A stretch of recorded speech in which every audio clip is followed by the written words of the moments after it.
Page number 76 অঙ্কটা কী বলেছে? Page number 76 দুই অঙ্কগুলো কী বলেছে? ফার্স্ট বলেছে এক অংশীদারি কারবার কয় ধরনের? কয় ধরনের অংশীদারি কারবার? দুই ধরনের হয়। সেকেন্ডটা বলেছে √3 - 7 এর অনুবন্ধী করণী কত হবে? কী হবে? -√3 - 7 হচ্ছে কি অনুবন্ধী করণী। যখনই অনুবন্ধী করণী বলবে এই যে রুটটা থাকবে, √3 - 7 বলেছে, জাস্ট এই রুটটা যদি প্লাস থাকে তাহলে মাইনাস করে দেবো, তাহলে -√3 সংখ্যা যা থাকবে তাই থাকবে, ব্যাস এটা হচ্ছে অনুবন্ধী করণী। যদি এরকম বলতো 7 - √3 তাহলে কী করতাম? শুধুমাত্র এর আগের সংখ্যাটা চেঞ্জ করে দেবো, এই সাইনটা চেঞ্জ করে দেবো, 7 মাইনাস ছিল এটা কী হবে? +√3। বুঝে গেল? তাহলে আমরা হচ্ছে রুটের আগে যদি সাইন চেঞ্জ করে দিই তাহলে অনুবন্ধী করণী আমি পেয়ে যাবো। 3 নম্বরটা কী বলেছে?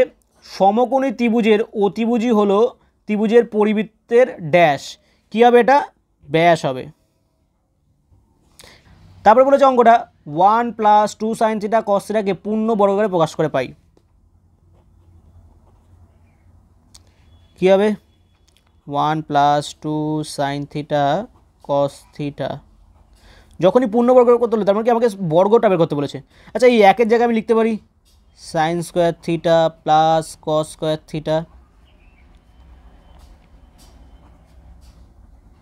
কী করে আসলে এটা? এটা সূত্র জানি আমরা, sin² θ + cos² θ = 1, তাহলে আমি মানটা এখানে বসাতে পারি।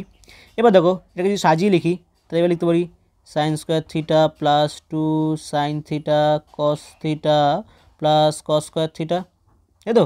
তাহলে এটা a² + 2ab + b² সূত্রে পাচ্ছি, তাহলে এখান থেকে বলতে পারি sin θ + cos θ = হোল স্কোয়ার। তাহলে এটা হচ্ছে গিয়ে এর মান। পরে আমরা কী বলেছে? একটি চোঙের ব্যাসার্ধ উচ্চতা দ্বিগুণ করলে আয়তন কতগুণ বৃদ্ধি পাবে? তো আগে ধরে নিই ব্যাসার্ধ আর এবং উচ্চতা h, তখন আয়তন কত ছিল? তখন আয়তনের সূত্র হচ্ছে গিয়ে, চোঙের ক্ষেত্রে আয়তনের সূত্র হচ্ছে গিয়ে πr²h, তাই তো?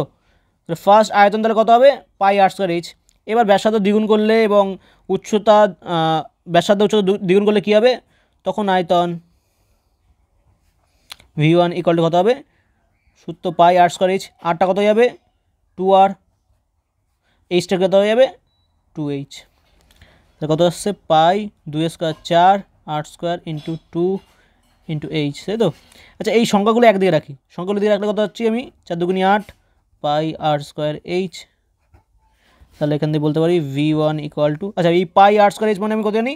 v, তাহলে v1 কত 8v, তাহলে কত গুণ হবে? 8 গুণ হবে।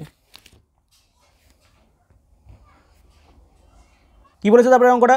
একটি পরিসংখ্যা বিভাজনের মধ্যমা যে লেখচিত্র সাহায্যে পাওয়া যায় তা হলো, আচ্ছা তাই কী বলা হয়? ওজাইভ।